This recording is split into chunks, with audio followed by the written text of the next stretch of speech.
Oi, galera de Direito Civil! Estou eu aqui, professora Daniela Matar, com mais um vídeo para vocês e hoje nós vamos falar a respeito da possibilidade de pleitear indenização face à traição do cônjuge.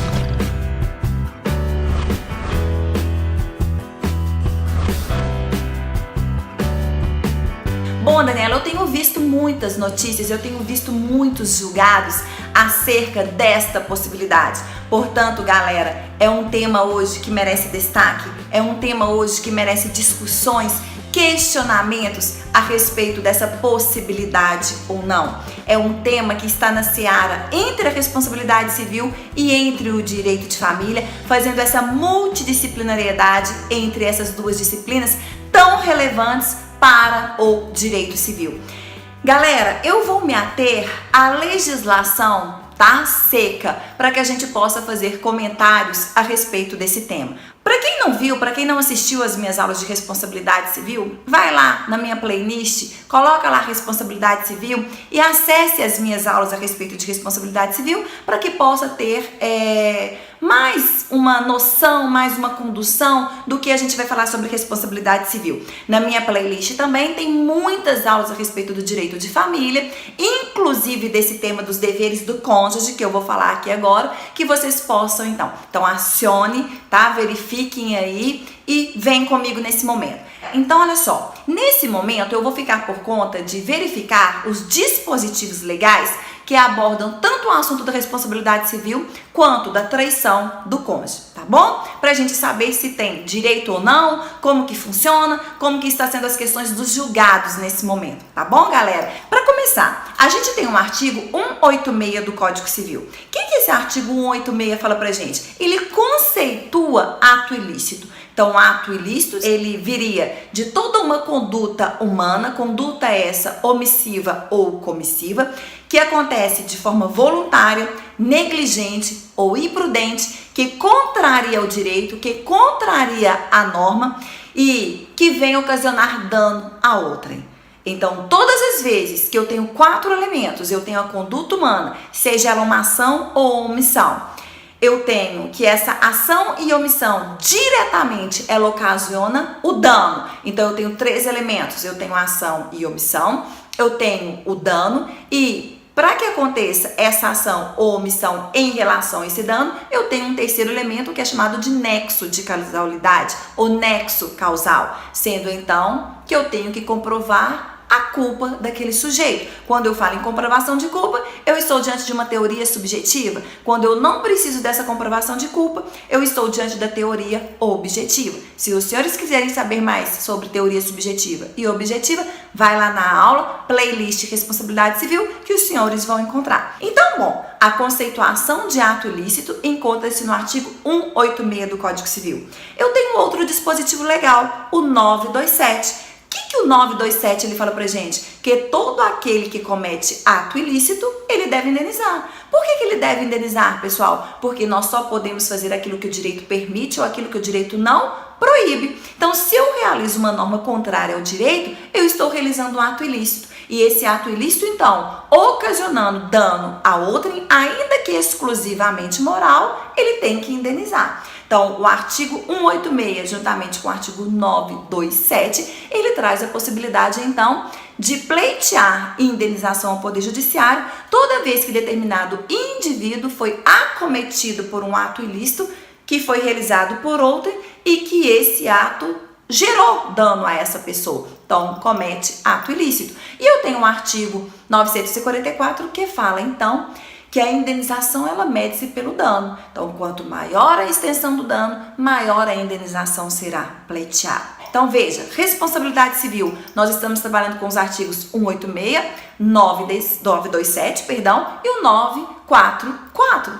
Além disso, pessoal, agora, eu vindo para a seara do direito de família, eu estou trazendo a possibilidade dessa traição pelo cônjuge. Está lá no artigo 1566 de inciso de número 1.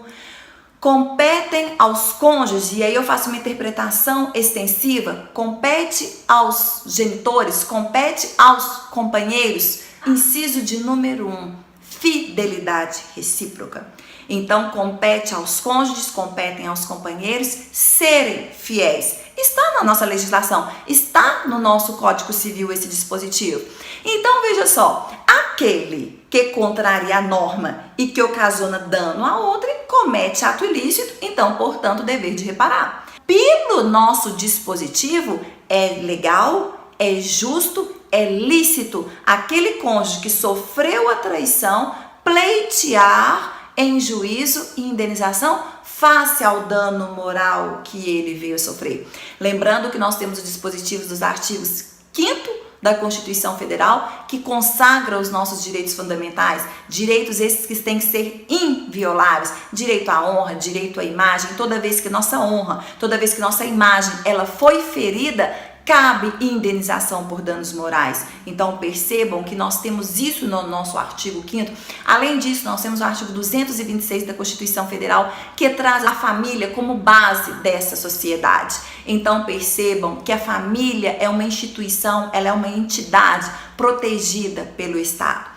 Face a isso, pessoal, nós temos um projeto de lei 5716 de 2016 para poder alterar esses dispositivos no Código já na parte do direito de família, trazendo que aquele que for descumpridor dos deveres dos cônjuges, eles deverão indenizar. Por quê? Porque nós temos julgados, nós temos doutrinadores que estão aplicando, que acreditam nessa possibilidade de indenização, fazendo de forma cumulada, trazendo os artigos então da responsabilidade civil, bem como da seara do direito de família. Mas nós não temos nenhum artigo em específico na legislação que traz essa punição. Há grandes doutrinadores que rezam até o seguinte: toda vez que a gente contraria o direito, nós temos punição, menos na seara do direito de família. Então seria como uma espécie realmente. Lembrando só de um detalhe: o dano moral, ele não se configura simplesmente por um mero aborrecimento, por um mero dissabor, mas o dano moral ele se configura quando realmente viola os direitos fundamentais, quando viola então a vida, quando viola a saúde, quando viola o psique, quando viola então a integridade, a imagem, a honra e a boa fama. Ah, Daniela, mas uma traição é toda traição? Talvez não. Talvez aquela traição ela não trouxe então uma desonra, ela não trouxe então algo de muito grave ou sério que veio ferir aquela integridade então daquele ser que passou por isso, tá? Mas lembrando então que nós estaremos diante de uma teoria subjetiva a qual nós temos que aplicar todos os elementos da responsabilidade civil, comprovando então a conduta, ação ou omissão, que nesse caso seria uma ação do indivíduo que realizou então a traição, que ocasionou o dano, esse dano moral, demonstrando que houve a violação então da sua imagem, de sua honra, aquele cônjuge traído. Esse nexo causal de ligação, que toda essa dor, que todo esse sofrimento veio da conduta então do traidor, e comprovar a culpa, então, portanto, do traidor. Então, galera, principalmente aqueles amantes do tema de direito de família, os amantes da responsabilidade civil, todas as vezes que vocês foram falar sobre esse tema, não esqueçam desses dispositivos: 186, 927, 944 do Código Civil, bem como o artigo 5º e artigo 226 da Constituição Federal, bem como o artigo 1566 de inciso de número 1, também do Código Civil, e o projeto de lei que está aí, talvez, para sofrer as mudanças no Código Civil. Um super beijo para vocês e até o próximo vídeo. Fui!